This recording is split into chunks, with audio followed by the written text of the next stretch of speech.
आइए, पिछले क्लास हम लोग पढ़ चुके हैं। पिछले क्लास में पढ़े थे मैट्रिक्स के कुछ प्रकार, मैट्रिक्स के बारे में जाने थे और मैट्रिक्स के आईव्यू के कुछ बेसिक कॉन्सेप्ट को हम लोग सीखने की कोशिश किए थे। ठीक है, आज हम लोग मैट्रिक्स के प्रकार के बारे में जानेंगे। टाइप्स ऑफ मैट्रिक्स, आईव्यू के प्रकार के बारे में कुछ जानेंगे। तो जैसे कि आप लोग जानते हैं, हम पहला शुरू करते हैं क्वेश्चन से ही, फिर उसके बारे में बताते हैं और उसके बाद आप लोग से मुखातिब होते हैं। तो देखिए, पहला जो क्वेश्चन है आपका, निम्न में से जीरो मैट्रिक्स शून्य आव्यूह है। तो आपको बताना है कि इसमें शून्य आव्यूह क्या है। बस आप लोग 15 से 20 मिनट आराम से बैठे रहिए और ये वीडियो को देखिए। हम गारंटी देते हैं कि प्रकार कभी भूलिएगा ही नहीं, क्या होता है कैसे होता है। बस अब तो जीरो मैट्रिक्स, तो पहली बात हमको इसको बनाने के लिए तो हमको पहले जानना चाहिए परिभाषा कि जीरो मैट्रिक्स होता क्या है। देखिए, जीरो मैट्रिक्स जो होता है वैसा आव्यूह, देखिए जीरो मैट्रिक्स वैसे आव्यूह या फिर वैसा मैट्रिक्स जिसके सभी एलिमेंट जीरो हो, जिसके सभी एलिमेंट मतलब सभी अवयव उसके अंदर के हैं वो शून्य के बराबर हो, तो उसे हम क्या कहेंगे? Zero matrix. जीरो मैट्रिक्स वैसा मैट्रिक्स जिसके सभी एलिमेंट शून्य हो अर्थात जीरो हो, उसे हम जीरो मैट्रिक्स कहते हैं। तो देखिए, इसमें देखिए सभी अवयव जीरो है। पहली बात तो ये मैट्रिक्स है, रो है और ये भी कॉलम है। तो यानी रो और कॉलम है, यानी ये तो मैट्रिक्स है। तो मैट्रिक्स है, लेकिन क्या ये शून्य मैट्रिक्स है यानी जीरो मैट्रिक्स है? तो बोलिएगा सर नहीं है। क्यों नहीं है? क्योंकि सभी एलिमेंट इसका जीरो नहीं है। अगला हम देखिए, इसके देखिए जितना रो कॉलम जो भी है, जितना इसके अंदर में एलिमेंट है सबके सब जीरो है, इसलिए ये शून्य मैट्रिक्स है। ठीक है, ये तो भी तो नहीं है होगा कि जीरो मैट्रिक्स नहीं है, ये भी नहीं है। यहाँ तक कोई दिक्कत? जीरो मैट्रिक्स किसको कहते हैं बाबू? जीरो मैट्रिक्स वैसा मैट्रिक्स जिसके अंदर की सभी अवयव, उस मैट्रिक्स में जितने अवयव है, जितने पॉइंट है, जितने एलिमेंट है, सबके सब जीरो हो, वो जीरो मैट्रिक्स है। सिंपल सी परिभाषा है। उम्मीद करते हैं आप लोग समझ गए होंगे। बनाइए अगला क्वेश्चन। देखो बाबा, हमें लिखा इसने नहीं रहे हैं कि अगर आपको परिभाषा लिखाना शुरू कर देना तो कम से कम 12-13 प्रकार के मैट्रिक्स होता है।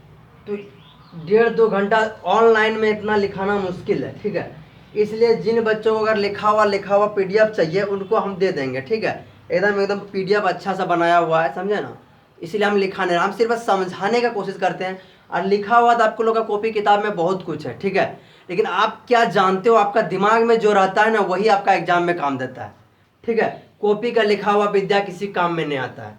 इसलिए दिमाग में घुसाने का कोशिश कीजिए, वो कैसे होता है, चीज़ों को समझने की कोशिश कीजिए। तो आइए अगला क्वेश्चन की ओर हम लोग बढ़ते हैं। निम्न में से रो मैट्रिक्स यानी पंक्ति आव्यूह किसे कहते हैं? यही है। तो रो मैट्रिक्स, हम लोग रो के बारे में जाने थे अगले क्लास से, पिछले क्लास में कि रो क्या होता है। जैसे ये रो हुआ, ये रो हुआ, ये रो हुआ। तो पहले रो मैट्रिक्स का डेफिनेशन जानिए। रो मैट्रिक्स वैसा मैट्रिक्स है, रो मैट्रिक्स हम वैसे मैट्रिक्स को कहते हैं जिसमें केवल एक ही रो हो, जिसमें केवल एक ही रो हो। क्या बाबू आप बताइए, जैसे कि A = 2 3 4 5 6 7, क्या हम इसको रो मैट्रिक्स कहेंगे? अभी अभी हम लोग डिफिनेशन पढ़े कि नहीं सर, रो मैट्रिक्स ऐसा मैट्रिक्स है जिसमें केवल एक ही रो हो, केवल एक ही रो। इसमें रो की संख्या गिनिए तो कितना हुआ? R1 R2 R3। कॉलम पे हमको भी नहीं जाना है, खाली रो देखना है। तो ये रो मैट्रिक्स है? नहीं है सर। अगर अगला कोई बोल बाबू, अगर कोई दिया हुआ है आपके यहाँ पे 2 3 4, तो सर क्या ये रो मैट्रिक्स है? तो बोलिएगा हाँ है। क्यों सर? क्योंकि देखिए इसमें एक ही रो है, सिर्फ R1। कॉलम कितनों रे उससे कोई मतलब नहीं है। ठीक है, सिर्फ एक रो होना चाहिए। तो जब एक रो है तो वो मेरा रो मैट्रिक्स। रो मैट्रिक्स का परिभाषा क्या होता है? वैसा आव्यूह जिसमें केवल एक ही रो हो, उसे हम रो मैट्रिक्स कहते हैं। ठीक है, तो देखिए आइए क्वेश्चन की ओर बढ़ते हैं। क्वेश्चन क्या बोल रहा है? वो रो मैट्रिक्स। तो देखिए इसमें कितना रो है? R1 R2। क्या ये रो मैट्रिक्स है? नहीं सर। ये R1 R2 R3 ये C1, कॉलम एक है लेकिन रो कितना है 3, ये भी नहीं है। तो सर ये होगा, कैसे होगा, इसमें R1 एक ही रो है, इसलिए ऑप्शन क्या होगा आपका सी। यहां तक कोई दिक्कत? चलिए अगली क्वेश्चन की ओर बढ़ते हैं। चलो चला इसका बना, तो अगर इसको बना लिया ना तो समझ में आ जाएगा हमको कि कुछ तुम लोग समझ रहा है। ठीक है, क्या बोला है, निम्न में से रो मैट्रिक्स की कोटि बताइए। तो आप एक बात बताइए, मानिए कि एक मैट्रिक्स लिखे हम A बराबर 2 3 4 5, ठीक। तो रो मैट्रिक्स की क्या लिखना है आपको, कोटि। लेकिन इसमें अगर आपको कोटि लिखने बोले तो क्या करेगा तुम, R1 R2 C1 और C2। तो देखो रो की संख्या बाबू 2 और कॉलम की संख्या 2, यानी पहले हम किसको लिखते हैं, रो को, बाद में किसको लिखते हैं, कॉलम को। तो रो मैट्रिक्स की परिभाषा क्या है, वैसा मैट्रिक्स जिसमें केवल एक ही रो हो, जिसमें केवल एक ही रो को उसे रो मैट्रिक्स कहते हैं। तो देखिए ये मेरा क्या हुआ बाबू, रो। तो यहाँ रो की संख्या कितना है मेरा 3, ये क्या है मेरा कॉलम। तो रो मैट्रिक्स में एक ही रो होगा तब ना वो रो मैट्रिक्स कहलाएगा, इसलिए ये नहीं है। ठीक है, इसमें देखो कितना रो है, 2 रो है, कॉलम की संख्या कितना है चला 3 है, इसमें भी नहीं होगा। इसमें बताओ रो कितना है, एक, ये जो नंबर ये पहले रो को लिखते हैं उसके बाद कॉलम को लिखते हैं। तो रो कितना हो गया मेरा 1 और कॉलम कितना हो गया मेरा 5। तो कॉलम से मतलब नहीं हमको, रो से मतलब। रो कितना, उससे अबू जिसमें केवल एक ही रो हो उसे हम रो मैट्रिक्स कहते हैं, इसलिए ये सही है। ठीक, चलो अगला क्वेश्चन बनाओ, तो तब जानेंगे तुम लोग को। बहुत बढ़िया,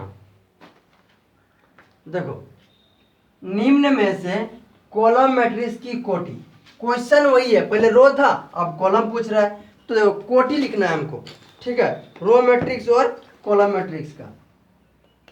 तो देखो जरा कॉलम मैट्रिक्स का डेफिनेशन अभी अभी तुम लोग को सिखाया हम कि कॉलम मैट्रिक्स ऐसा मैट्रिक्स जिसमें केवल एक ही कॉलम हो। तो हमको एक बात बता, ये वाला संख्या तो नंबर ऑफ रो बताता है, और ये बताता है नंबर ऑफ कॉलम। तो पता रो की संख्या कितनों कोई फर्क पड़ने वाला है, नहीं पड़ने वाला है। रो की संख्या कितना है 3 है, कॉलम की संख्या इसमें कितना है 1, और जिसमें एक कॉलम है वो तो कॉलम मैट्रिक्स ही है, इसलिए ये ऑप्शन तुम्हारा सही है। कोई दिक्कत? अब अगला की ओर बढ़ते हैं। देखो अगला मैट्रिक्स की टाइप की ओर बढ़ते हैं। अगला मैट्रिक्स है चला हॉरिजॉन्टल मैट्रिक्स। हॉरिजॉन्टल का हिंदी होता है चला क्षैतिज आव्यूह। क्या? क्षैतिज आव्यूह।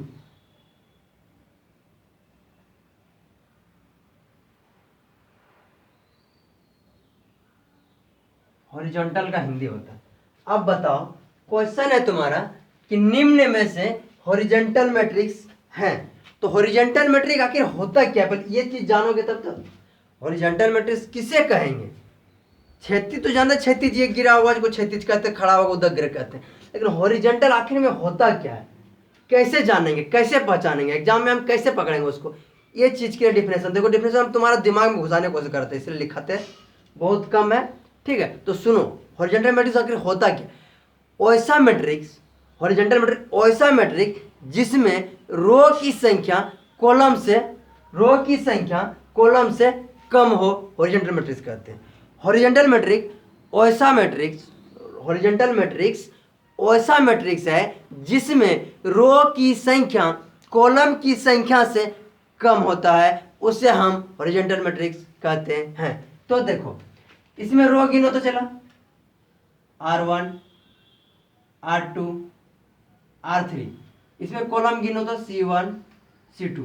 तो हमको क्या अभी क्या बोले कि रो की संख्या कॉलम की संख्या से कम हो, यानी कॉलम की संख्या अधिक हो और रो की संख्या कम हो। तो यहाँ पे तुम हमको एक बात बताओ, रो की संख्या हो गया 3, कॉलम की संख्या हो गया 2, तो कम ना हुआ रे, तो ये तो गलत हो गया, ये नहीं हुआ।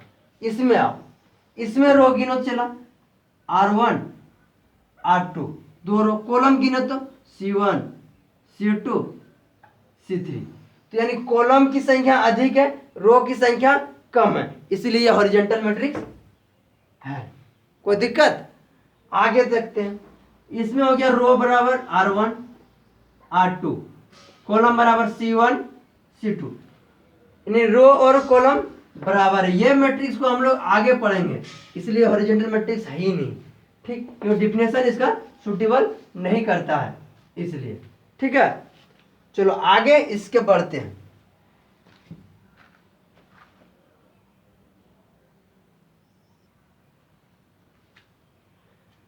आओ चलो अगले क्वेश्चन की ओर बढ़ते हैं। क्वेश्चन क्या है? निम्न में से वर्टिकल मैट्रिक्स हैं, वर्टिकल मैट्रिक्स है, वर्टिकल्स का हिंदी होता है उदग्र, उदग्र आव्यूह। ठीक, जैसे अभी पढ़े थे क्षैतिज आव्यूह, फिर आगे हम लोग उधर जस्ट उल्टा चलता है थोड़ा सा। इसका डेफिनेशन क्या होता है बाबू? ऐसा आव्यूह यानी ऐसा मैट्रिक्स जिसमें रो की संख्या कॉलम की संख्या से अधिक हो, उसे वर्टिकल मैट्रिक्स यानी उदग्र आव्यूह कहते हैं। ऐसा आव्यूह, ऐसा मैट्रिक्स जिसमें रो की संख्या कॉलम की संख्या से अधिक हो, रो की संख्या कॉलम की संख्या से अधिक हो, उसे वर्टिकल मैट्रिक्स कहते हैं। जैसे देखो, तो इसमें रो गिनो चला R1 R2 R3, कॉलम गिनो तो C1 C2। तो अभी तुमको बोले कि वर्टिकल मैट्रिक्स ऐसा मैट्रिक्स है जिसकी रो की संख्या कॉलम की संख्या से अधिक हो, उसे हम वर्टिकल मैट्रिक्स कहते हैं। तो हमको एक बात बताओ, यहाँ 3 रो है 2 कॉलम है, तो डिफरेंस बात है कि रो की संख्या अधिक है, सिंपल सी बात है कि रो की संख्या अधिक है कॉलम से, इसलिए ये वर्टिकल मैट्रिक्स यानी उदग्र आव्यूह है। तो ये नहीं होगा, ये भी नहीं होगा, ये भी नहीं होगा। यहां तक कोई दिक्कत?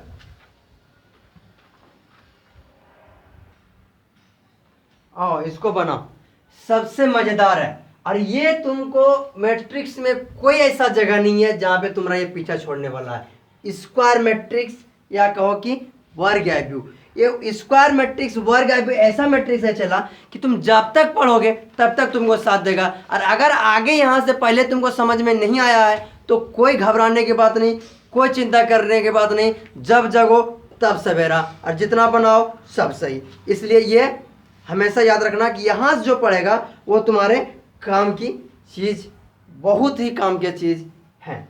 तो आओ पहले हम लोग जानते हैं कि वर्ग आव्यूह होता क्या है और वर्ग आव्यूह किसे कहते हैं। वर्ग आव्यूह वैसा आव्यूह है जिसमें कॉलम की संख्या तथा रो की संख्या बराबर हो, उसे वर्ग आव्यूह कहते हैं। वर्ग आव्यूह वैसा आव्यूह जिसमें रो की संख्या और कॉलम की संख्या आपस में बराबर हो, उसे, या फिर बराबर हो, मतलब हमेशा याद रखना कि रो और कॉलम अगर बराबर है तो उसे स्क्वायर मैट्रिक्स या वर्ग आव्यूह हम कहते हैं। जैसे देखो ए बराबर लेते हैं चला, ठीक है, कोई मैट्रिक्स है 2 4 3 6, तो क्या इसे हम वर्ग आव्यूह कहेंगे? तो आप बोलेंगे सर पहले तो हम गिनेंगे R1 R2, कॉलम जब गिनेंगे चला C1 C2, यानी इसका रो की संख्या 2 और कॉलम की संख्या 2, तो आपस में ये दोनों बराबर है, इसलिए ये मेरा क्या होगा? वर्ग आव्यूह होगा। वर्ग आव्यूह ऐसा आव्यूह जिसमें रो की संख्या और कॉलम की संख्या बराबर हो, उसे हम वर्ग आव्यूह यानी स्क्वायर मैट्रिक्स कहते हैं। तो यहीं पे लगे हाथ एक क्वेश्चन और हो जाए, फिर इसके बारे में चर्चा करेंगे। ऊपर के क्वेश्चन में क्वेश्चन दिया हुआ है, निम्न में से स्क्वायर मैट्रिक्स की कोटि है। ऑप्शन ए दिया हुआ चला m is greater than n, b m is less than m n, option C दिया हुआ है m बराबर n, d बराबर नन। अब बताओ,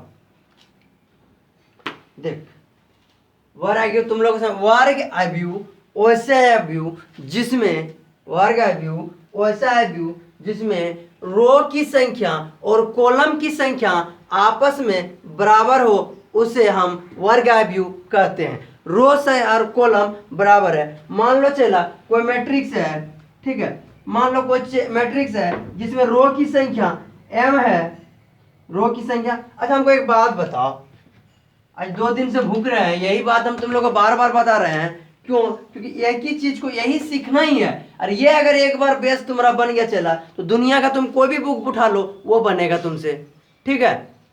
देखो हम लोग भी कोई यहाँ विदेश से पढ़ के नहीं आए हैं, सब यहीं पढ़े हैं, बुक में ही सब चीज दिया हुआ है। लेकिन हम चाहते हैं कि बुक को उतना आसान करके बताए तुमको कि तुम्हारे भाषा में तुमको समझ में आ जाए बस, ठीक है। तो देखो चला पीछे क्या सीखा नहीं पढ़ा हमको नहीं पता, लेकिन ये सीखना, इसमें बार बार हम इसलिए जोर डाल रहे हैं कि ये आगे तुमको और इससे रिलेटेड अभी पढ़ना पड़ेगा और इसी से तुम्हारा हर बेस बनते जाएगा यहीं से। तो देखो बेस को बनाने के लिए सीखो। तो पहला में हम लिखते हैं रो चला, ठीक है। तो ये हो गया मेरा रो और ये हो गया कॉलम, ठीक। तो अभी हम तुमको बोले इसको होता बड़ा चिन्ह का छोटा का चिन्ह दिया जाता है ऐसे में। तो हम तुमको बोले थे कि वर्ग आव्यूह ऐसा आव्यूह है जिसमें रो की संख्या कॉलम की संख्या आपस में बराबर हो, रो की संख्या और कॉलम की संख्या बराबर हो, उसे हम वर्ग आव्यूह या स्क्वायर मैट्रिक्स कहते हैं। तो देखो इसमें बराबर नहीं है, ये खत्म हो गया, ये भी खत्म हो गया।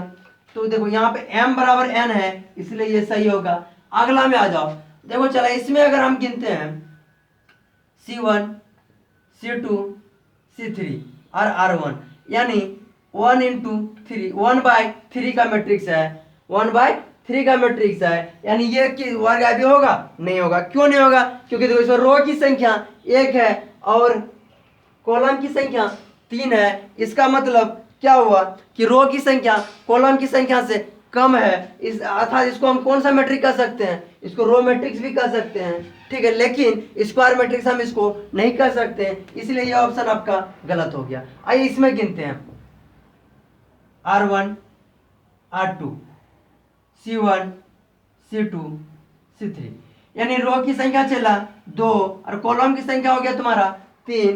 तो आप एक बात बताओ, रो और कॉलम बराबर है? नहीं है, इसलिए ये भी स्क्वायर मैट्रिक्स नहीं है। अगला देखते हैं R1 R2 R3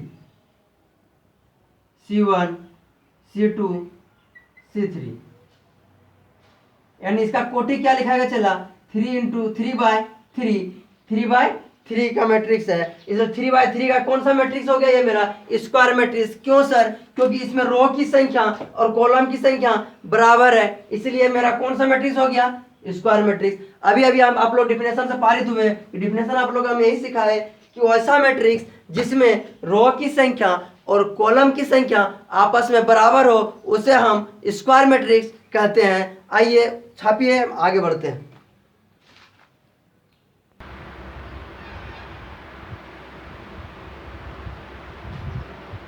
चलो अगला क्वेश्चन है तुम लोग के सामने में, यानी अगला जो टाइप होता है इसका अगला प्रकार होता है वो होता है विकर्ण आव्यूह, जिसका इंग्लिश होता है डायगोनल मैट्रिक्स। डायगोनल मैट्रिक्स, तो आखिर डायगोनल मैट्रिक्स पहले ये तो जानना चाहिए ना कि डायगोनल मैट्रिक्स कहते हैं किसको है। जब तक हम जानेंगे नहीं तो बनाएंगे कैसे? डायगोनल मैट्रिक्स वैसा वर्ग आव्यूह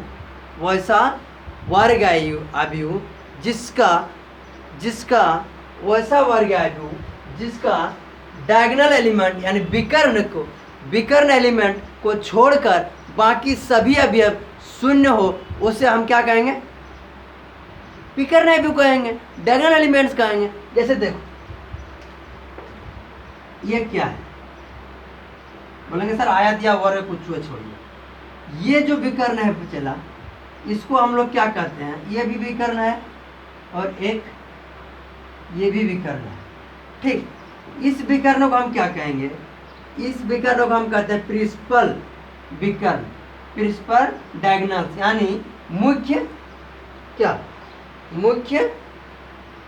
विकर्ण। क्या कहते हैं इसको हम? मुख्य विकर्ण। और ये तो विकर्ण है, ये है, इसको क्या कहते हैं हम? मुख्य विकर्ण। तो हमेशा दिमाग में याद रखना है वैसा वर्ग आव्यूह जिसका मुख्य विकर्ण को छोड़कर सभी अवयव शून्य हो उसे हम विकर्ण अवयव या विकर्ण या डायगोनल मैट्रिक्स कहते हैं। तो देखो ये तो विकर्ण का अवयव तो ठीक है, चला यहाँ तक तो सही है, लेकिन क्या ये शून्य है? नहीं है, इसलिए ये गलत हो गया। इसमें आप इसमें देखो विकर्ण तो ठीक है, लेकिन विकर्ण का क्या बोला है? मुख्य विकर्ण। ये क्या हो गया? मुख्य विकर्ण। मुख्य विकर्ण के एलिमेंट को छोड़ के बाकी सभी एलिमेंट शून्य हो तो उसे हम डायगोनल मैट्रिक्स या विकर्ण अवयव कहते हैं। लेकिन ये शून्य है? नहीं है, इसलिए ये भी गलत है। अब यहाँ देखते हैं, ये हो गया मेरा मुख्य विकर्ण। ये क्या हो गया मेरा? मुख्य विकर्ण। वैसा अवयव जिसका मुख्य विकर्ण को छोड़कर सभी अवयव शून्य हो उसे हम विकर्ण अवयव या फिर डायगोनल मैट्रिक्स कहते हैं। तो तुम्हारा जो परिभाषा है बाबू सही है। दूसरी बात है वर्ग अवयव भी चेक करना कि सर क्या ये वर्ग अवयव है कि नहीं।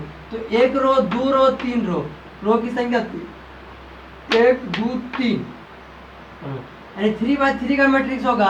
और स्क्वायर मैट्रिक्स का फॉर्मूला तुम लोग को सिखाए बाबू। क्या सिखाएं? कि ऐसा मैट्रिक्स जिसमें रो की संख्या और कॉलम की संख्या आपस में बराबर हो उसे हम स्क्वायर मैट्रिक्स कहते हैं, जो कि सुटेबल कर रहा है। इसलिए ये डिफिनेशन आप लोग का सही है, हमको समझ में आ रहा है कि आप लोग को याद हो गया होगा।